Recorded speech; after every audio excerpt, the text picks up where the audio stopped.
नमस्कार. दीपक रेगे कथाकथन चॅनलवर तुम्हा सगळ्यांचं मनापासून स्वागत.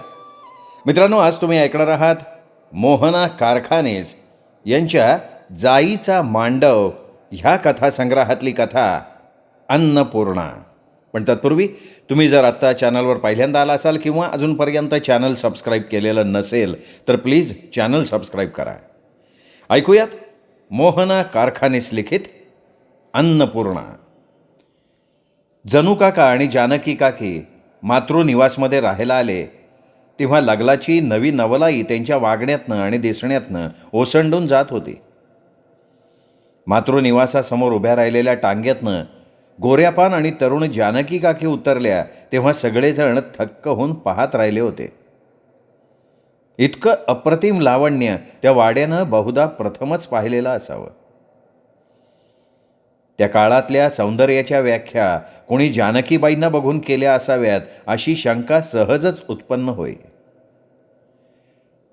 वाड्याच्या मालकिणीने त्यांना मोठ्या प्रेमानं ये जानकी असं म्हणून आपलेपणानं जवळ घेतलं. त्यावेळी तरुण जानकीनं त्यांना वाकून आदबीनं नमस्कार केला. मालकीणबाईंनी त्यांची खणा नारळानं ओटी भरली होती. मालकीणबाई बोलघेवड्या होत्या. त्यावेळी आपण काय बोलावं हे अननुभवी जानकीला न सुचल्यामुळे ती नुसतीच तिच्या काळ्याभोर मोठ्या डोळ्यांनी भिरभिर इकडे तिकडे बघत राहिली. फार सुशील आणि सुंदर आहे हो जानकी, मालकीणबाईंनी बाहेर येऊन झोपाळ्यावर पानसुपारी खात बसलेल्या अण्णांना सांगितलं. बाजूलाच बसलेल्या तरुण जनार्दनला हे ऐकून आपल्या नवविवाहित पत्नीचा अभिमान वाटला आणि त्याचबरोबर थोडं लाजल्यासारखं सुद्धा झालं. लाजू नका हो जनार्दन भाऊ, अण्णा झोपाळ्याला गती देत खो खो हसत म्हणाले. अहो, अशी बायको मिळायला भाग्य लागतं, भाग्य. आम्हीही तसे नशीबवानच. आम्हालाही अशी सुंदर प्रेमळ साथ मिळाली म्हणून आमचा 25 वर्षांचा संसार सुखानं झाला. मालकीणबाईंच्याकडे प्रेमळ नजरेनं बघत अण्णा म्हणाले. आता मात्र मालकीणबाईंवर लाजण्याची पाळी आली. त्या हळूच मानेला नाजूक झटका देत माझघरात आल्या. त्यानंतर अण्णा जनार्दन भाऊंना समजावत म्हणाले, आमचा काळ वेगळा होता. दैवानं आणि देवानं मुलं बाळं पैसा अडका सगळं काही भरभरवून दिलं. सुदैवानं तुमच्यासारखे भाडेकरू मिळाले. आमच्या कुटुंबाला घरं दारं सांभाळताना कुठं बाहेर पडायला वेळ मिळाला नाही. पण आता काळ बदलतोय. शिक्षणाचं वारं आपल्या देशात चारी बाजूनी वाहायला लागलं आहे. आमचं कुटुंब जेमतेम 4 इयत्ता शिकलं, पण तुमचं तसं नाही आहे. आम्ही असं ऐकलं आहे की जानकी मॅट्रिक झालेली आहे, शिकलेली आहे. तिला शिकवा पुढे. तुमच्या प्रेसमध्ये तिचा काही हातभार लागला तर जरूर बघा. सुखानं संसार करा. पण संसार करताना एक गोष्ट मात्र लक्षात ठेवा, घरातली स्त्री सुखी आणि आनंदी राहिली तर कायमची अन्नपूर्णा असते. मग ह्या अन्नपूर्णेला प्रसन्न ठेवण्यासाठी काय करायचं हे सर्वस्वी तुमच्या हातात असतं. अण्णा भावनावशून बोलत होते. तरुण जनार्दन भारल्यासारखं त्यांचं बोलणं ऐकत होता. मध्येच कधीतरी मालकीणबाई आणि जानकी मधल्या दारापाशी येऊन त्यांचं बोलणं ऐकत उभ्या राहिल्या होत्या. बाहेर ऊन उतरायला लागलं होतं आणि मंद वारा सुटला होता. ती संध्याकाळ जानकी काकूंच्या आयुष्यात खूप काही घेऊन आली होती, ज्याच्या आठवणी पुढे आयुष्यभर तिच्यासोबत उरणार होत्या. त्यानंतर जानकी आणि जनार्दनचा मातृनिवासमध्ये संसार सुरू झाला. जानकी मोठ्या घरातनं आलेली. लहान खोल्यांमध्ये वावरताना सुरुवातीला पावचळून गेली. जणू काका सकाळी लवकर आवरत प्रेसमध्ये निघून जात. त्यांचं चहा पाणी, खाणं, जेवण, हवं नको बघणं यात तिचा दिवस जात असे. हळूहळू सगळ्याची सवय होत होती. जणू भाऊ काहीच बोलून दाखवत नसत. जानकीनं केलेलं जेवण आनंदानं जेवत. अहो, तुमची आवडती आळूची भाजी केली आहे. जानकीने उत्साहानं सांगायला जावं आणि केवळ उत्तम असं ठराविक साच्यातलं उत्तर यावं. आपल्या नवऱ्यानं कुठल्याही केलेल्या पदार्थाचं कौतुक करावं, कधी शाबासकी द्यावी, तर कधी चक्कर रागवावं. पण यापैकी कोणतीच गोष्ट करणं जनार्दनला जमत नसे. त्याचा तसा स्वभावच नव्हता. असं जरी असलं तरी मालकीणबाई आणि अण्णांच्या सांगण्यावरनं जनार्दन आपल्याला नक्की पुढे शिकवेल, काहीतरी काम करू देईल, अशी वेडी आशा जानकी उराशी बाळगून होती. दिवस आपल्या गतीनं पुढं जात राहिले. महिने उलटले. जानकीची आशा काही प्रत्यक्षात खरी उतरेना. तसा संसार सुरळीत चालला होता. तरीही जानकीच्या मनात एक सल होता. जनार्दनला कामात मदत करावी किंवा काहीतरी शिकावं, मोकळ्या वेळेचा सदुपयोग करावा. अहो, मी तुम्हाला तुमच्या प्रेसच्या कामात मदत करू का? जानकीने खूपदा विचारलं. जनार्दन फक्त मंद हसून तो विषय हसण्यावारीने. जानकी, तू घरचं बघ, मस्त जेवण कर. तुझ्या हातच्या गरम गरम जेवणाला अनोखी चव आहे. तुझ्या हातचं जेवण जेवलं ना की मला स्वर्गीय सुख मिळतं. अहो, तुमचं आपलं काहीतरीच. बोलता बोलता जणू काकाने त्यांचे हात हातात घेतलेले असत. मला काहीतरी काम करायचं आहे. मुंबईला म्हणे बायका आता ऑफिसात जातात, प्रवास करतात. जानकी महत्वाकांक्षी होती, पण जनुभाऊंना हे काहीच पसंत नव्हतं. प्रपंच वाढत गेला, संसार बहरत गेला. नकळत वास्तवाच्या पडद्याआड जानकीची स्वप्न धूसर होत गेली. मोठा राहुल, नंतर अनिता आणि शेवटी मनीष शेंडेफळ. तिघांना मोठं करताना जानकीला वेळ अपुरा पडायला लागला. मातृनिवासाच्या भिंती विस्तारलेले संसार बघण्यात मग्न झाल्या. भाडेकरूंचे विस्तार झाले. त्याबरोबर मन थोडी संकुचित झाली.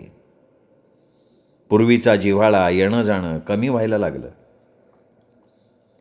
दरम्यान मातृनिवास उभारणाऱ्या खांद्या मालकाला अण्णांना किरकोळ आजाराचं निमित्त होऊन स्वर्गवास झाला.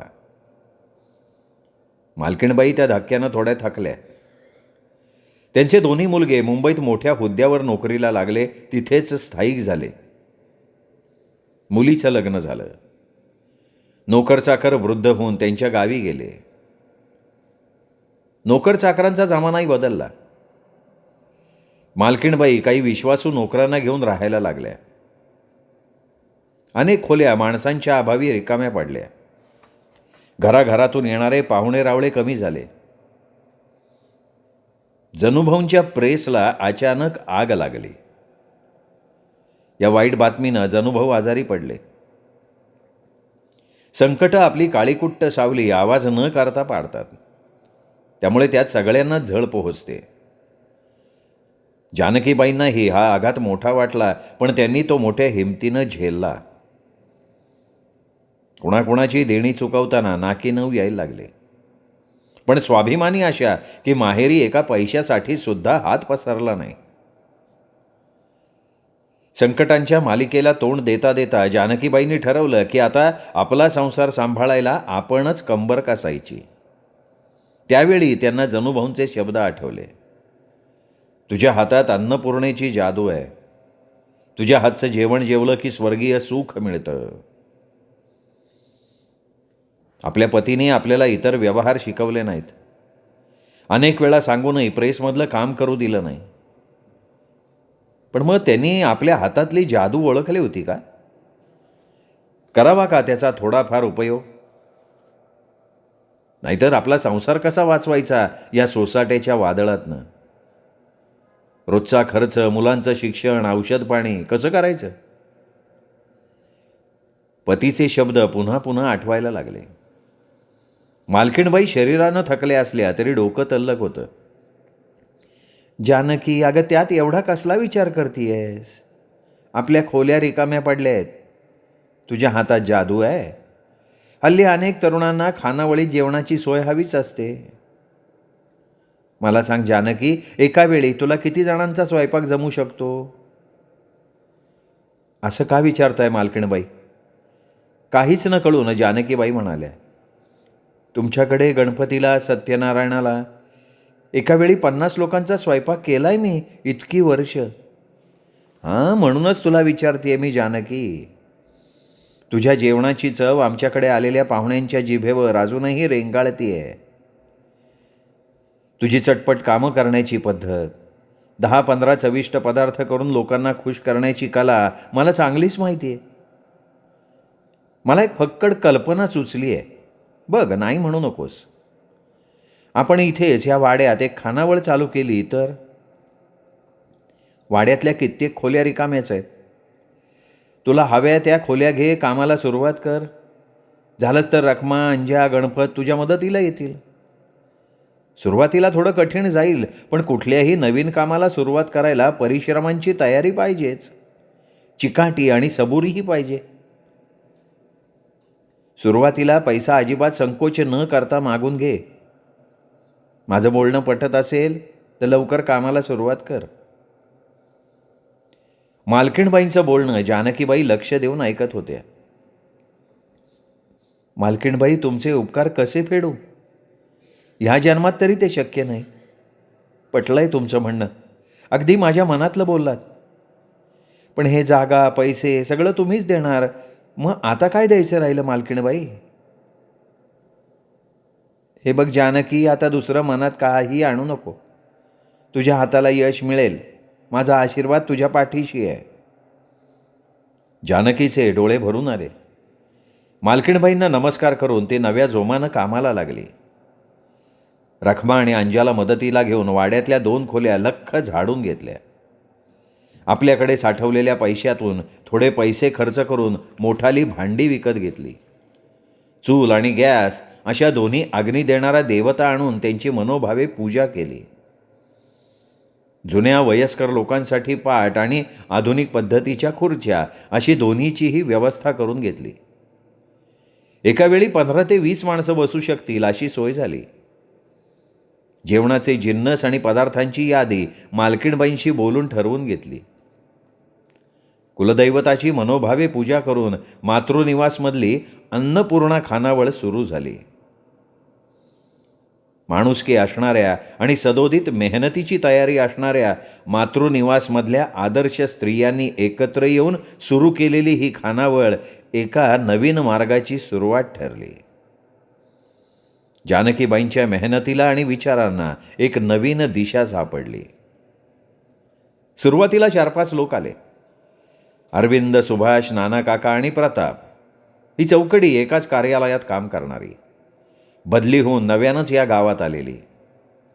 घरच्या अन्नाची उणीव कोण भरून काढणार ह्या चिंतेत होते ते. हातानं जेवण करून थकलेले. त्यांच्यासाठी अन्नपूर्णा म्हणजे आंधळा मागतो 1 आणि देव देतो 2 असं होऊन गेलं. जानकी काकूंनी केलेलं वरण, भात, भाजी, चटणी, कोशिंबीर असं साधंच पण रुचकर जेवण त्यांना कमालीचा आनंद देऊन गेलं. मुळात जानकी काकूंचा फक्त पैसा कमावणे हा हेतू कधीच नसल्यामुळे आलेल्या गिऱ्हाईकाला त्या आपल्या अतिथीप्रमाणे वागवत होत्या. या चौकडीकडे पैशाचा तोटा नव्हता. त्यांनी आपणहून जानकी काकूंना भरपूर पैसा द्यायचं कबूल केलं आणि तसा त्यांनी दिला सुद्धा. जानकी काकूंनीही त्याचा गैरफायदा न घेता कधी जमेल तसे वेगवेगळे पदार्थ करून या अतिथींचं मन तृप्त करून टाकलं. ज्या कामात माणसांची सद्सद विवेकबुद्धी आणि माणुसकी स्मरून आणि धरून ठेवून काम केलं जातं त्या कामाला नेहमीच यश मिळतं. अन्नपूर्णाला प्रसिद्धी मिळायला लागली. इतर कार्यालयातली माणसंही जेवायला येऊन तृप्त व्हायला लागली. जानकीबाईंच्या मदतीला गावातल्या प्रौढ आणि अनुभवी सरलाबाई आल्या. त्यांना पैशाची गरज होती.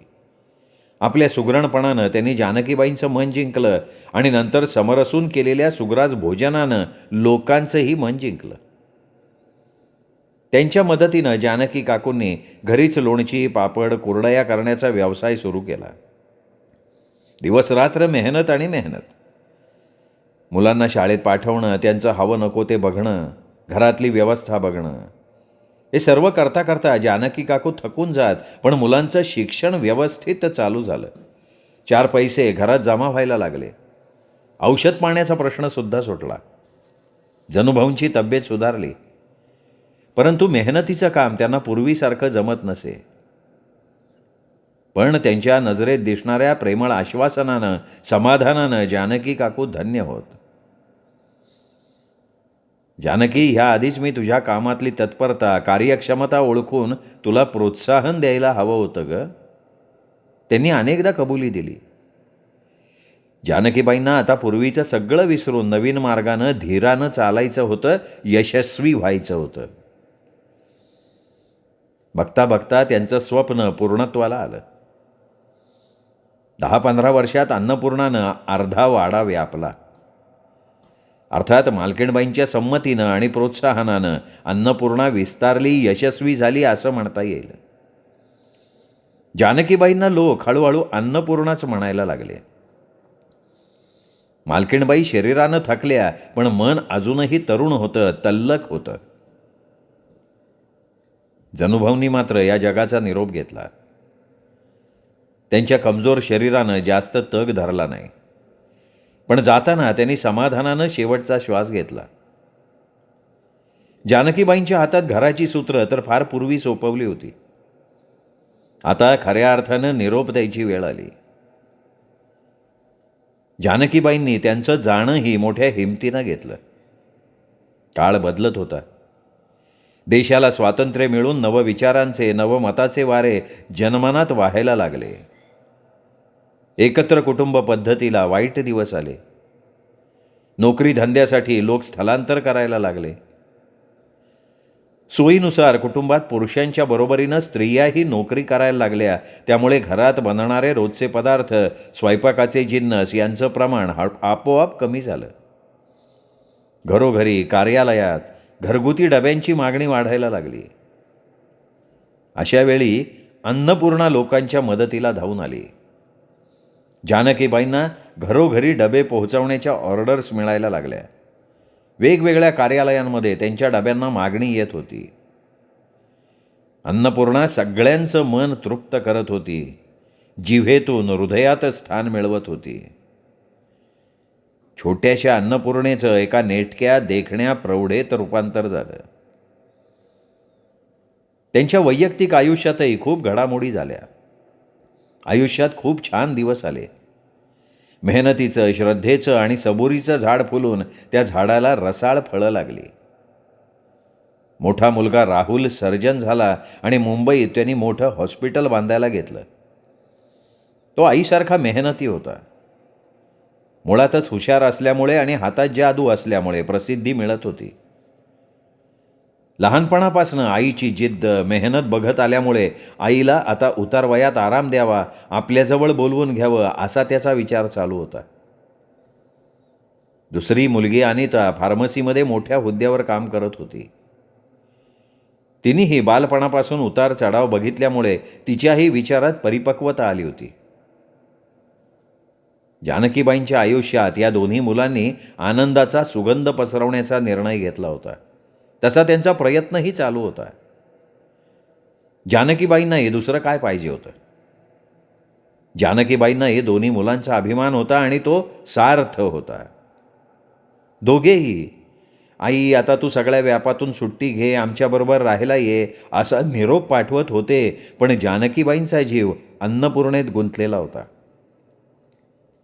जिला जन्म दिल्यापासून आत्तापर्यंत तळ हाताच्या फोडाप्रमाणे जपलं, तिला असंच सोडून मुंबईला निघून जायचं? त्या विचारानंही जानकीबाईंच्या जीवात कालवा कालव सुरू होत असे. आईच्या आयुष्यात आलेले अनेक हळवे करणारे क्षण जवळून बघणारा एक साक्षीदार होता आणि तो म्हणजे त्यांचा धाकटा मुलगा मनीष. मनीष आणि मोठ्या मुलांमध्ये अंतर होतं, वयातही आणि स्वभावातही. मनीष अभ्यासात सर्वसामान्य होता, पण खेळात आणि वक्तृत्व स्पर्धेत नेहमी अव्वल क्रमांक मिळवणारा. त्याला आपल्या गावात मातृनिवासात राहून मोठं होण्यात समाधान मिळत होतं. इतर दोघांना गावाबाहेर पडून मोठं व्हायचं होतं आणि ते त्यांनी करून दाखवलं सुद्धा. परंतु मनीषला कळू लागल्यापासून मातीची ओढ होती. खूप पैसा कमावणं, प्रसिद्धी मिळवणं ही स्वप्न त्यांनी कधी बघितलीच नाहीत. लहानपणापासून सरळ साधं आयुष्य जगून आईच्या बरोबर राहायचं एवढंच त्याला कळत होतं. कधीकधी मोठ्या मुलांची प्रगती बघून जानकीबाईंना मनीषची काळजी वाटत असे. खरं तर मनीषसारखा शांत, समंजस, प्रेमळ मुलगा केवळ शिंपल्यात लपलेला मोती आहे हे कळून यायला थोडा वेळच लागणार होता. शिंपल्यात असलेला मोती सापडायला पाणबुड्याला समुद्रात खोलवर जायला लागतं. तसंच घरात लपलेला हा मोती सापडायला जानकीबाईंना अजून काही काळ जाऊ द्यावा लागणार होता. अजून थोडे कष्ट त्यांच्या आयुष्यात बाकी होते. सतत केलेल्या कष्टातून जानकीबाईंना थोडी उसंत घ्यावी असं वाटायला लागलं. खरं तर अन्नपूर्णेचा खूपसा कारभार हल्ली सरलाबाई आणि तिची मुलं सांभाळत होत्या.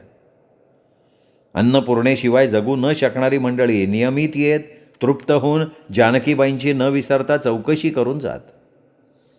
जानकीबाईंचा आश्वासक हसरा चेहरा बघितला की त्यांचा दिवस चांगला जात असे अशी त्यांची समजूत होती. जानकीबाईंच्या मनाची घालमेल त्या चेहऱ्यावर दिसू देत नव्हत्या. परंतु जसं राहुल आणि अनिताचं येणं आठवड्यावर आलं तसा त्यांचा अस्वस्थपणा वाढला. मुलं ह्यावेळी आपलं ऐकणार नाहीत, आपल्याला त्यांच्या मुंबईच्या घरी घेऊन जातील या भीतीनं त्यांची झोप उडाली होती. मातृनिवास आणि अन्नपूर्णा यांच्याशिवाय जगणं केवळ अशक्य होतं. आपण बाहेर गेलो तर ह्यांचं काय? शेवटी नोकर मंडळीवर सोपवून किती दिवस कारभार चालणार? आणि एवढ्या जणांचं पोट भरणारी अन्नपूर्णा बंद करून कसं चालेल? केवळ प्रश्न आणि प्रश्न. जानकीबाईंना इकडे आड तिकडे विहीर असं होऊन गेलं. अतिविचारानं थोडी कणकणी येऊन त्या पडून राहिल्या. त्याचबरोबर मालकीणबाईंची मुलं मातृनिवास बिल्डरला देण्याचा विचार करतायत हे सुद्धा त्यांच्या कानावर आलं. आणि मग ह्या परिस्थितीत अन्नपूर्णा आणि मातृनिवास यांचा कायमचा वियोग सहन करावा लागतोय का काय अशी परिस्थिती निर्माण झाली. आणि अशाच एका कातरवेळी मनीष आईजवळ येऊन बसला. जानकीबाई पलंगावर पडून होत्या. डोळ्याला नकळत पाण्याची धार लागली होती. आईची ही अवस्था बघून मनीष क्षणोक्षणी व्याकुळ होत होता. आईची कातरता, अगतिकता त्याच्या हृदयापर्यंत पोहोचली होती. आई, एवढा एकच शब्द त्याने उच्चारला आणि त्या आवाजातली आर्तता जानकीबाईंपर्यंत पोहोचली. त्या आवाजानं मायलेकातल्या संयमाचा बांध तुटला. तटस्थपणाच्या दुराव्याच्या भिंती तोडून तो आवाज थेट खोल जानकीबाईंच्या मातृहृदयाचं दार सताड उघडून झिरपत झिरपत आत गेला. जानकीबाई वयाचं भान विसरून लहान जानकी झाल्या. बालपणात शिरून सगळी बंधनं झुगारून काळज्या विसरून ढसाढसा रडू लागल्या. लेकाच्या प्रेमानं, आपुलकीनं मायेला पाझर फुटला. मनीषने त्यांना मोकळेपणानं रडू दिलं. आई, आई, सगळ्या काळजीतनं मुक्त हो. आजवर मनात साठवलेलं दुःख, यातना, मनस्ताप या आसवांच्या बरोबर वाहून जाऊ देत आई. आई, तू न सांगता तुझे डोळे, तुझे आसवं मला तुझं दुःख सांगत असतात. आमच्या अडचणीच्या काळात तू पहाडासारखी आमच्या मागे उभी राहिलीस. परिस्थितीपुढे शरण न जाता, न डगमगता तू सगळ्या घरादाराला सावरलंस. तुझ्या अन्नपूर्णेनं हजारो भुकेल्यांना तृप्त केलं, कित्येकांना रोजगार दिले. मातृनिवासनं अनेक गरीब गरजू लोकांचे आशीर्वाद मिळवले. असं असताना केवळ काळ बदलला म्हणून अन्नपूर्णेला वाऱ्यावर सोडायचं? आई, अगं, वृद्ध झालेल्या आईला वय वाढलं म्हणून अडगळीत टाकणाऱ्या मुलांमध्ये माझी गणना करू नकोस. मी दादाताई इतका बुद्धिवान कर्तबगार नसेन, पण तुझं दुःख जाणून घेण्या एवढं संवेदनशील मन मला देवाने दिले आणि त्याबद्दल मी आभारी आहे, देवाचा आणि तुझा सुद्धा. आई, आजपासनं तू निर्धास्त राहा. मी तुला शब्द देतो, तू कष्टानं फुलवलेली, मोठी केलेली अन्नपूर्णा अशीच पुढेही फुलत राहील. शेकडो, हजारो लोकांना पोटभर जेवू घालेल. कुणीही इथे येऊन रिकाम्या पोटी परत जाणार नाही. मातृनिवास ही लोकांची निवासाची सोय बघेल आणि अन्नपूर्णा त्यांची क्षुधा भागवेल. मी दादाला आणि ताईला समजवीन, तू कुठेही जाणार नाहीस. माझं मालकीणबाईंच्या मुलीबरोबर बोलणं झालंच आहे. आम्ही सगळे मिळून अन्नपूर्णेला, आमच्या आईला नवीन झळाळी देऊन साजरी गोजिरी करणार आहोत. तुझा फक्त आशीर्वाद पाहिजे आई. जानकीबाई आपल्या मुलाचं बोलणं ऐकत होत्या. त्यांच्या डोळ्यातनं पाण्याचा झरा अविरत वाहत होता. कृतज्ञतेनं आणि अभिमानानं त्यांचा ऊर भरून आला होता. त्यांचा थरथरता हात फक्त मनीषच्या पाठीवरनं मायेनं फिरत राहिला. श्रोते हो, कथा आवडली असेल व्हिडिओ लाईक करा. चॅनल सबस्क्राईब केलं नसेल तर चॅनलही सबस्क्राईब करा. पुन्हा भेटूयात वेगळ्या लेखकाच्या वेगळ्या कथेसह. तोपर्यंत नमस्कार मित्रहो.